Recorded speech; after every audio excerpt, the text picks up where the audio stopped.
If you're going to war, it's always important to have a good battle plan. The problem, of course, is the very chaos of war tends to alter those plans. And then you have to deal with the consequences. But how you deal with those consequences may be the biggest determiner of who wins the war and what kind of world the survivors will live in. It's The Walking Dead, Season 8, Episode 6. The King, the Widow, and Rick.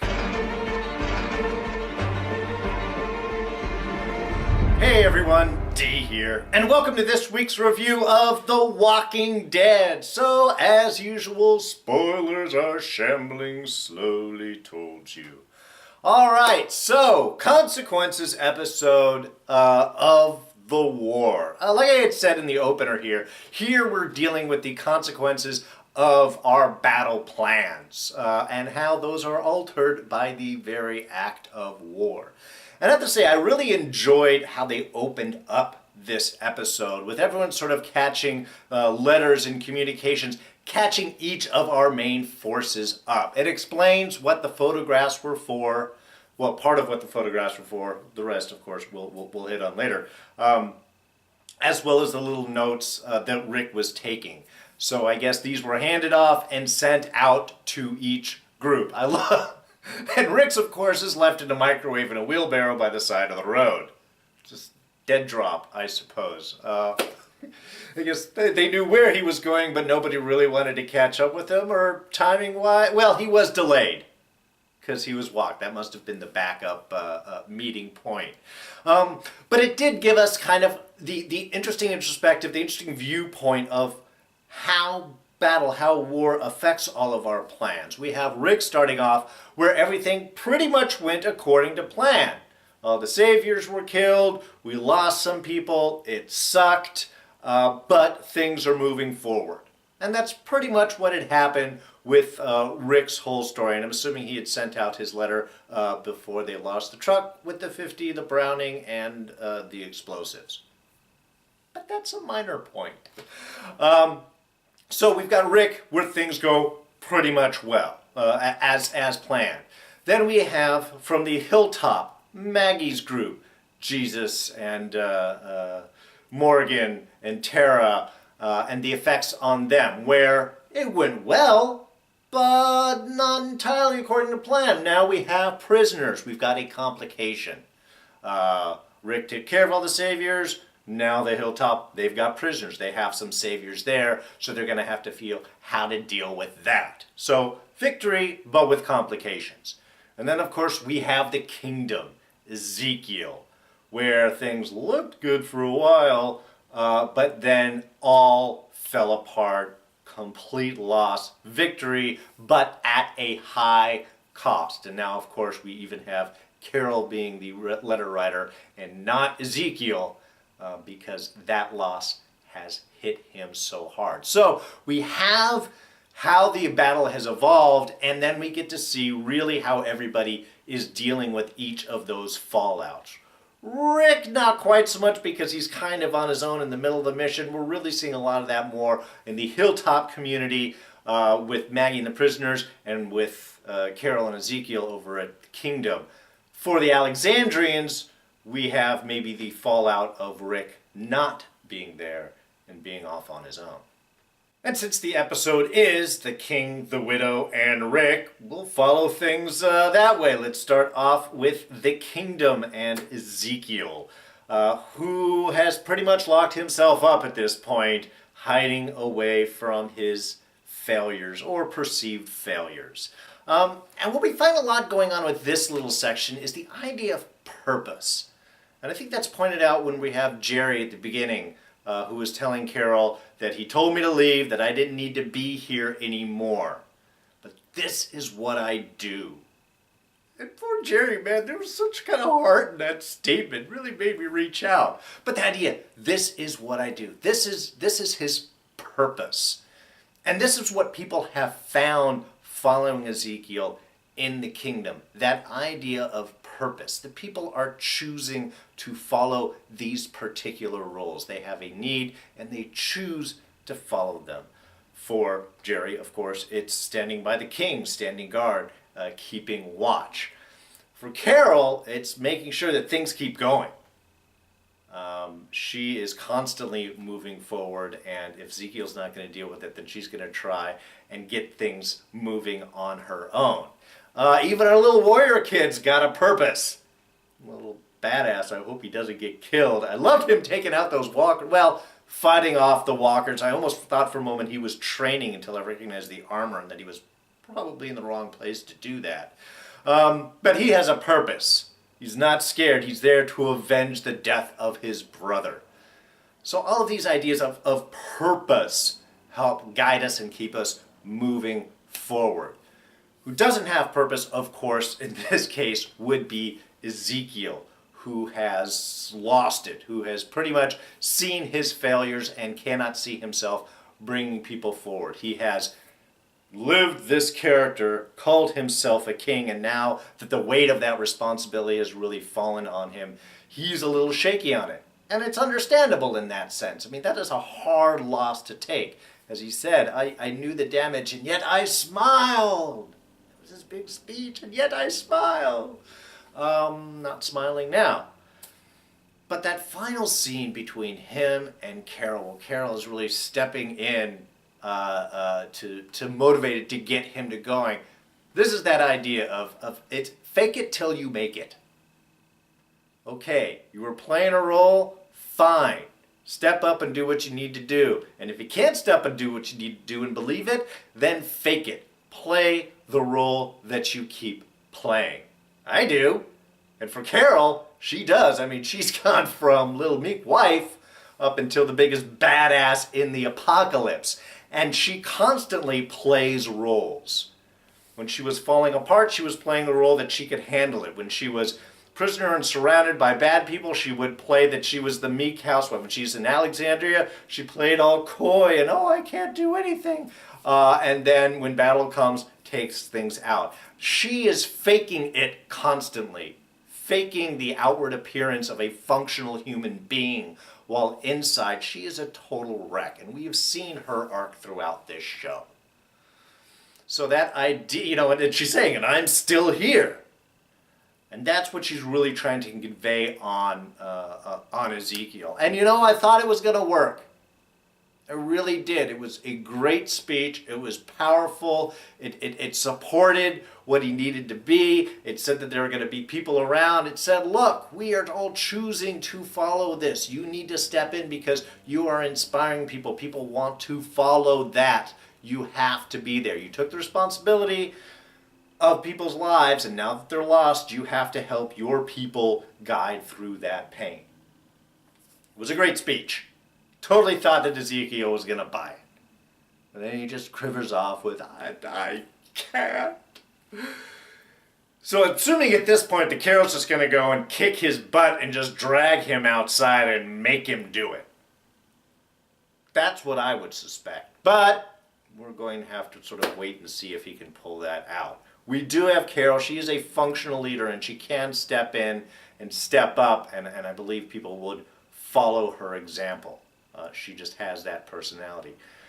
However, it would be much better for the king to do it, and he needs to, because if he doesn't step up, he never will, and he will continue to collapse and just be an end-all victim of this war. Oh, and the little kid that plays William there, yeah, his sister was Sophia, the little look at the flowers girl.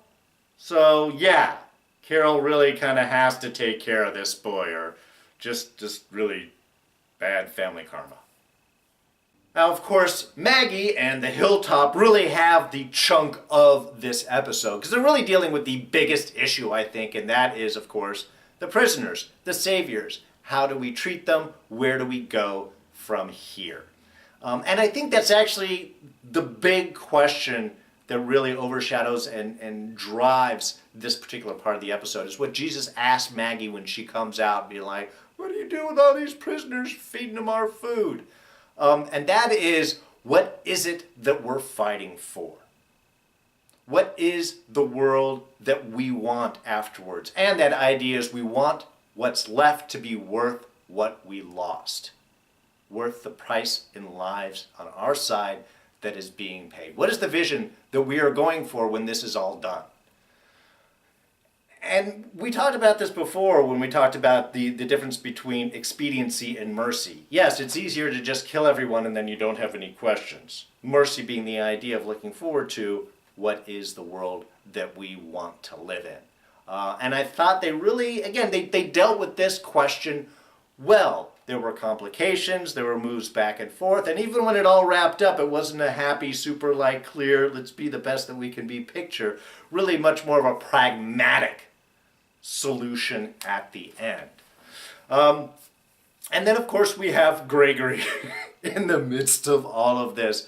Just, God, even for the very beginning, you know, the idea of just stepping forward, like his voice is still important, and talking about the ideas of just executing all the prisoners right in front of them.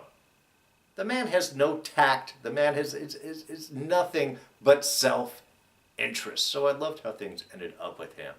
But we had some interesting concepts thrown out here as well. And we have our little, not an angel guy, talking with Jesus there in the middle of the night and throwing out that idea of, look, I'm just a guy. I was in a group, and we were some badasses, and then there were leaders, and then there were other leaders, and I'm good with my hands, so I was sent out to this place to try and fix a fence. I'm helpful, I'm useful. You know, again, the idea is not all of the saviors. Yes, they're talking about mostly the fighters versus the workers, but in some of those areas, how do you tell the difference? And even with the fighters, how many have been coerced versus how many have completely sold over? Red hair there, long red hair. So I'm going to call him Angel and Red Hair because I'm going to talk about him a few times. He's, of course, the complete other end of the spectrum. Still a dick. Not even willing to take food at the beginning. Constant troublemaking and pushing. So we have these two aspects of these saviors that are sort of, you know, you can see are the personalities that we're dealing and kind of warring with. The one who really is pretty much the villain, and maybe another one that may not be. Of those prisoners, how do you tell the difference, and what is it that you want to do with them? Again, I liked how they dealt with all of the issues. I love the question of were they building a gallows or not, kind of keeping that up in the air. Glad it ended up being a pen. So we've got an internal inside the walls. We don't have to worry about sneak attacks in that sense. We don't have to worry about walkers coming in. And it's easier to sort of keep an eye on them. Red Hair, of course, immediately going to show why you don't take prisoners. I really wish Maggie had shot him right then and there. They had warned him.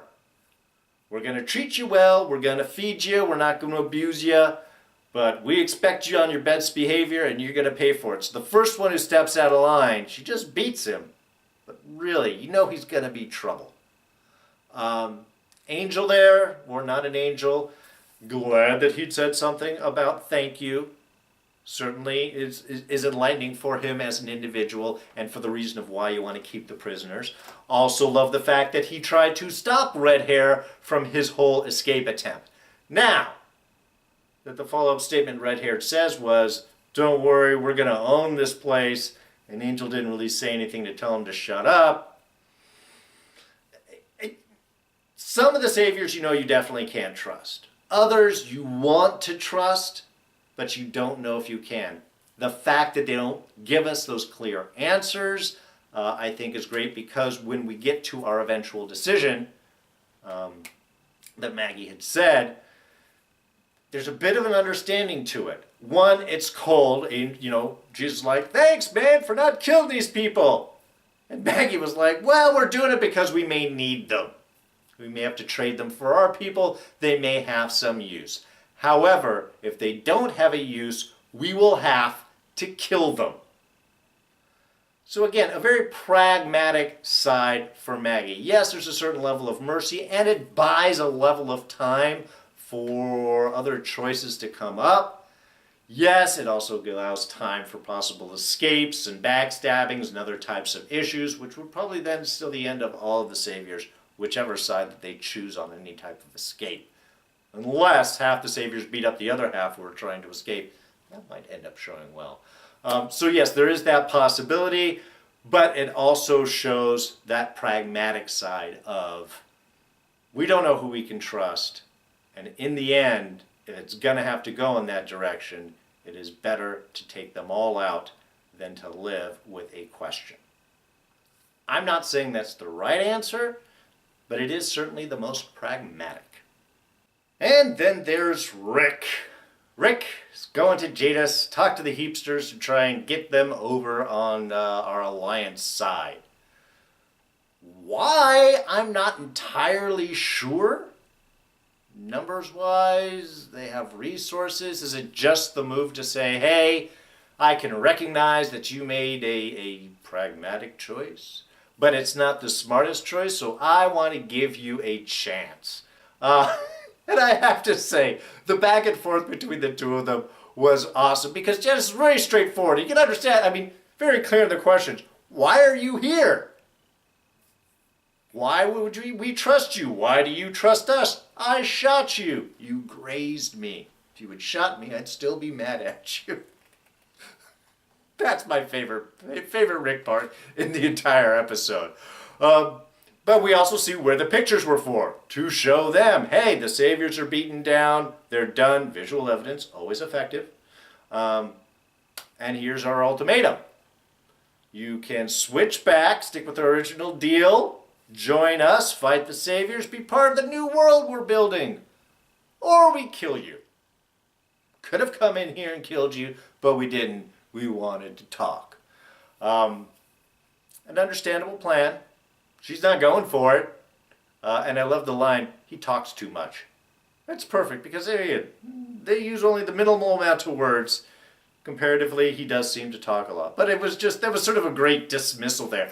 And you saw, and I loved also that they took that moment where it looked like she was almost going to say yes. It's like, no, we're not going to do that. It was nice. So, what's going to happen with Rick? Again, not too much with him this episode. It's really that encounter, saying no, dragged off and shoved naked into a cargo container. Which, you know, I was wondering, it's like, does he have some sort of sneaky thing to get away to get out of there? No. And if he did, they took everything. And if he does, I don't want to know about it. I doubt it's something like that. So, we're going to have to see what's Rick's plan. I hope he's got some backup. Because otherwise, just going there all by himself without nothing, not the best of plans, Rick. So, apparently, Jadis likes to do her cat wire art in the nude. Why? Because we want nothing to come between our inner vision and our outer creative expression. Or something like that. Alright, now that takes up most of the story, but we do have our little Alexandria adventures. And let's start off with Carl real quick. Carl! I love Sadiq. I love the new guy. I think he's great. I have a good feeling about him. I like the back and forth between them. I like the fact that he has sort of a spiritual goal here. He has sort of a spiritual bent on why he's doing things. I'm killing walkers to free their souls. It was just, I don't know if we've really had that type of just pure spiritualist kind of, adventuring around. So that's kind of a good idea. And also that seems to be his own existence. He's not surviving well. Just seems to be spending all of his time taking out walkers. But I love the camaraderie between he and Carl. There's good natural connection. Obviously, they have moments with their mothers that they can connect with. I love his response. Whenever we talk about a group, we have a place. The 3 questions are coming up, and I love the 3 questions. How many walkers he killed? 137. Love the fact that he knows the exact number. Well, give or take. How many people have he killed? 1. Why? Because the walkers tried to kill him and they didn't finish him off. Mercy killing. So anyway, I'm excited about this character. Yes, he could be some sneaky guy coming in. It wasn't... The fight with all the walkers I thought was maybe a little bit much. Certainly not used to fighting with a group. He needed more of Carl's back there. But the idea of why didn't Carl leave him? Because you're my responsibility. That's the way that we do things. So I'm hoping that he is a good new addition. I like Carl going out and bringing him in. And like he said, being the kid, overstepping his father. Sometimes dad's got good advice, but sometimes we as kids have to find a different way. And as for Michonne and Rosita, look, let's just cut straight to the chase. Gonna call it Scene of the Week. And that's the rocket launcher. Come on, everything was just building up to that. The warehouse, that was cool, well stocked. It was nice. Mad that Rosita dropped her gun. Love the idea that when she was pulling things out, glue gun. Toss that up. Michonne, I guess she's injured, and that's why that one sword swipe missed. She's hurt, and so when she went, pulled it in, and that's why she didn't get the other girl. So, good little battle and stuff, but come on, seriously, it's the rocket launcher. Leon runs around the corner, and just the attitude, too. You ain't gonna shoot me with that, are you, little girl? You don't know Rosita. Boom! Anyway, it was beautiful. I know it's low-hanging action fruit, but it was awesome. And then as the truck's running away, you're thinking, oh my God, probably should have saved that rocket launcher for the truck that's gonna drive away all the walkers. Bang! The garbage truck takes it out. It was awesome. I know, convenient, but still, really just one of those yay, feel-good moments. And that shows Daryl and Tara, who, again, kind of an interesting little duo. This is what happens, Rick, when you're not around, off dealing with the heapsters. People start getting ideas and wandering off. They're off to finish off the Saviors. I love Tara's idea, acknowledging Dwight's contribution. Wouldn't have been here until then, but he killed her girlfriend, so she's got to go. And Daryl seems pretty ready to join in on that also. Not a big Dwight fan. So, the end, we've got those four now heading off to the sanctuary, plus join up with Aaron and Enid, who also want to make sure that this is won. Have their own little sense of vengeance, Aaron, of course, for the loss of Eric. So, that's going to leave things in a real interesting point. It looks like, I'm not sure if they're planning to drive the truck through that lower door and flush the walkers into the Savior's Den through that. I'm not entirely sure. We got the four of them. And of course, Morgan's still wandering around, so it's a good opportunity right there. And speaking of Morgan, one thing that was released tonight was the crossover from Walking Dead to Fear the Walking Dead, and it's Morgan. Morgan is going to be our crossover character. And of course, we do have a couple of seasons between when Rick first met him in season 1 up until Clear, when Michonne and Rick went to go and get some weapons, where we don't know what had happened to him. So this seems to be going in to fill in this storyline. They are shooting in Austin, Texas, which is where we were expecting one of the places Fear might be going, so that does seem to be the case. And I'm excited. I'm excited. Look, I'm excited and I'm bummed. That Morgan's not going to be on Walking Dead anymore. A bit of a bummer. Hopefully he's not killed. He did do his big goodbyes, and I guess there were some tears and stuff, which happens when you leave a show. But showrunner Scott Gimple says that Morgan's stories on The Walking Dead are not over yet. So hopefully that means that he is just stepping away. There'll be some story to connect the two things and why we flash back to that. Hopefully we'll go off. We still have the rest of this season, but I'm just hoping they don't kill Morgan off, because then if we see him again, there's going to be sort of that bittersweet idea like, we know you're going to die. I'm glad that they are moving him over just because Fear needs some help. It's a little bit directionless, and this might kick some stuff into it. Certainly encourages me to keep watching the show. I've been kind of iffy, but if Morgan's going to be there, okay, it could be some interesting storytelling, and want to be a part and see where that goes. So, crossover is going to be Morgan. We'll see something off the end of this season, and then we'll pick up into Fear. And yeah, so there you go. All right, well, I think that pretty much covers everything, at least all the big stuff. Now only 2 episodes left until our mid-season break. We've got Daryl and Tara and the gang, that small little group, going after the sanctuary. We've got Rick that's got to get out of the heapsters and whatever stuff's going on with that. Plus, the prisoners. You know that story is not over, but at least Gregory's in the pen with them. That's a plus. He's going to be causing issues, causing problems wherever we go. That's why he's in there, because you can't trust him. But yeah, 2 more episodes left until the break. Lots more stuff going to come. So, thank you so much for joining me on this review. I hope you enjoyed it. And if you did, you can go ahead and hit that like button. Thoughts, ideas, comments, you know where to put them down in the section below. Let me know your thoughts. What do you think of the episode? I've been enjoying this season. I think every episode has been awesome. Really good. I love the subject matter that they've dealt with. What are you guys thinking? What are your expectations for the future? Is Ezekiel going to pull it out, or is he going to just pretty much wallow down in his own depths? And how's Rick getting out of the Heapsters prison junk jail? I don't know. Go ahead. Throw those down in the section below. Now you can always catch me on Twitter and Instagram. I am at Darren Jakes. Now, if you're not a subscriber, please join us. It's quick, it's easy. You hit one button, you'll catch all these reviews and everything else we have coming up. Do that by clicking my face right here. And I'll go ahead and throw up our latest couple of reviews right here, and you can check those out. So, that's going to be it for me. I'm D, and I'm out of here. I'll catch you guys next time. Bye-bye.